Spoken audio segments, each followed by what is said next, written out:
وَإِذَا كُنتَ فِيهِمْ فَأَقَمْتَ لَهُمُ الصَّلَاةَ فَلْتَقُمْ طَائِفَةٌ مِّنْهُم مَّعَكَ وَلْيَأْخُذُوا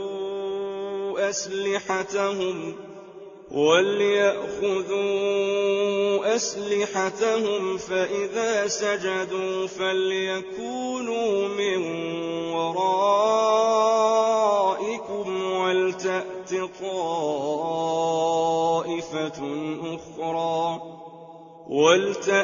طَائِفَةٌ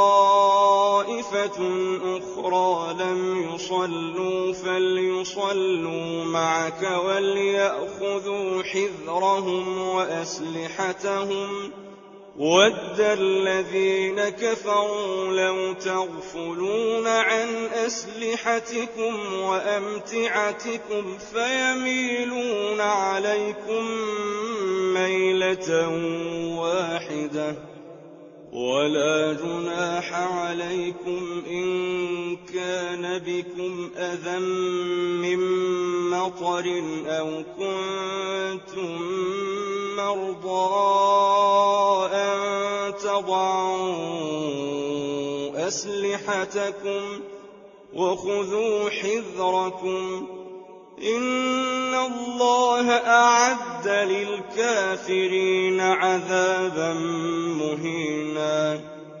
اور اے حبیب، جب تم ان میں تشریف فرما ہو پھر نماز میں ان کی امامت کرو تو چاہیے کہ ان میں ایک جماعت تمہارے ساتھ ہو اور وہ اپنے ہتھیار لیے رہیں، پھر جب وہ سجدہ کر لیں تو ہٹ کر تم سے پیچھے ہو جائیں، اور اب دوسری جماعت آئے جو اس وقت تک نماز میں شریک نہ تھی، اب وہ تمہارے ساتھ نماز پڑھیں، اور انہیں بھی چاہیے کہ اپنی حفاظت کا سامان اور اپنے ہتھیار لیے رہیں۔ کافر چاہتے ہیں کہ اگر تم اپنے ہتھیاروں اور اپنے سامان سے غافل ہو جاؤ تو ایک ہی دفعہ تم پر حملہ کر دیں، اور اگر تمہیں بارش کے سبب تکلیف ہو یا بیمار ہو تو تم پر کوئی مضائقہ نہیں کہ اپنے ہتھیار کھول رکھو اور اپنی حفاظت کا سامان لیے رہو، بے شک اللہ نے کافروں کے لیے ذلت کا عذاب تیار کر رکھا ہے۔ Dear beloved Prophet, when you are among them, then lead them in prayer, and let a group of them stand with you holding their weapons.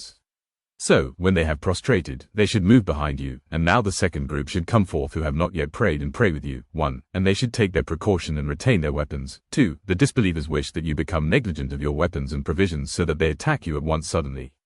And there is no sin on you if you are troubled by rain or you are ill that you put down your weapons and retain your armor. Indeed, Allah has prepared a humiliating punishment for the disbelievers.